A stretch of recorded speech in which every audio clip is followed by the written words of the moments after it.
Bonjour à tous, dans cette vidéo, j'aimerais bien vous présenter comment on peut installer les outils AMI à l'aide du fichier .zip.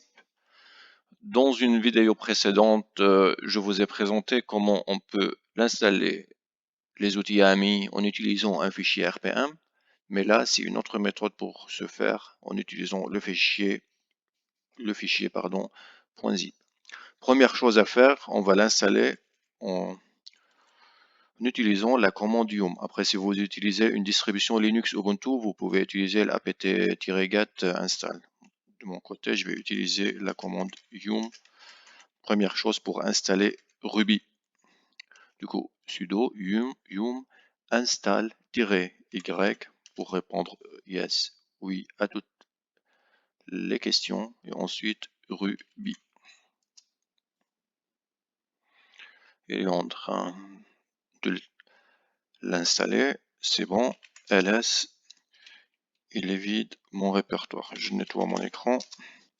Du coup, avec la commande which Ruby, on peut vérifier les binaires qui sont bien là, sont bien présents sous le répertoire /usr/bin/ruby.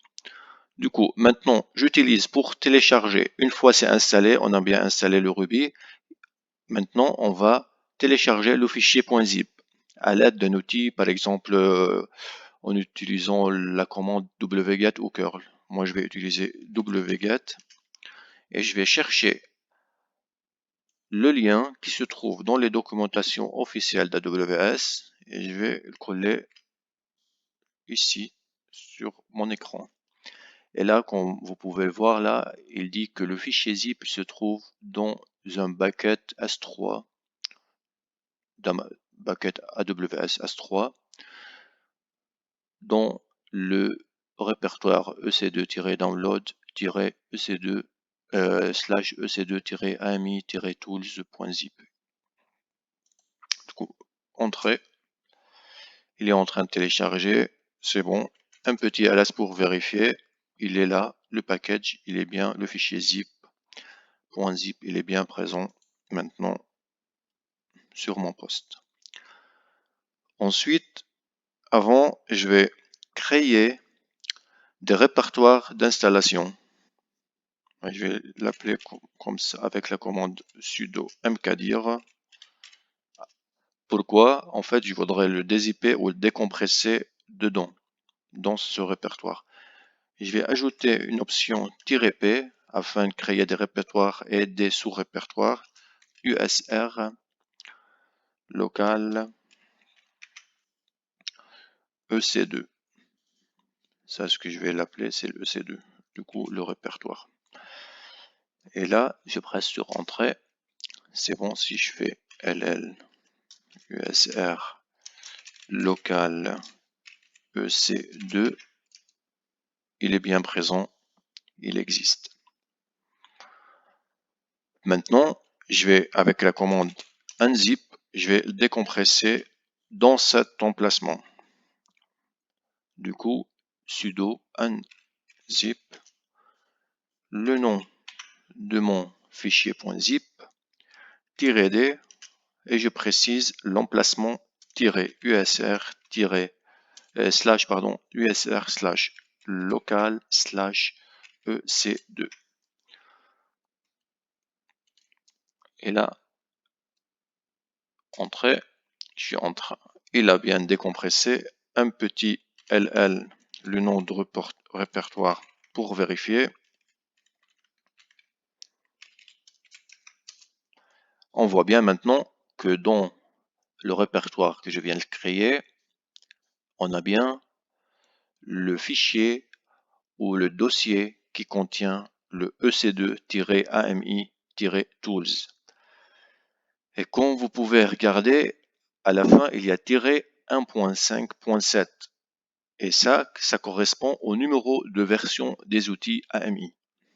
Du coup, je travaille avec la version des outils 1.5.7.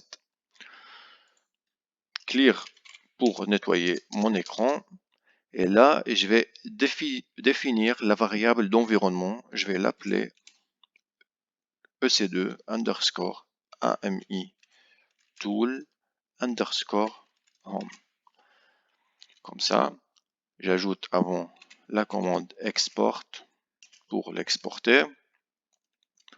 Ensuite, égal, et là, je vais préciser le nom, le chemin complet, absolu de mon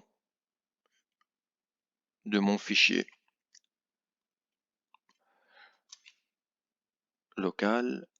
C'était EC2, ensuite c'était EC2, EC2-AMI, tools, 1.5.7. C'est bon. Avant-dernière étape maintenant, on va ajouter les outils à la variable d'environnement path, bien sûr. Du coup, on va modifier cette variable d'environnement path. Sinon, on ne peut pas l'utiliser après. Et là, on va ajouter le variable que je viens de créer, le dollar d'abord. Je mets ma variable. Ensuite, slash bin, 2 points. J'ajoute aussi la variable pass. Comme ça, on vérifie. Le pass, je viens de l'ajouter. Oui, du coup, slash bin, slash entrée. Maintenant, si je fais echo-pass, on voit bien que je viens modifier ma variable d'environnement pass et je viens d'ajouter mon fichier ou mes outils AMI dans cette variable. Du coup, dernière étape, c'est l'étape de vérification de l'installation de l'outil AMI. Du coup, on utilise la commande ec2-ami-tools-version. Très bien. Du coup, tout est bon. L'installation est OK. Et la version utilisée pour les outils AMI, c'est le 1.5.7. Voilà. J'espère que cette vidéo vous aura plu. Merci et à bientôt.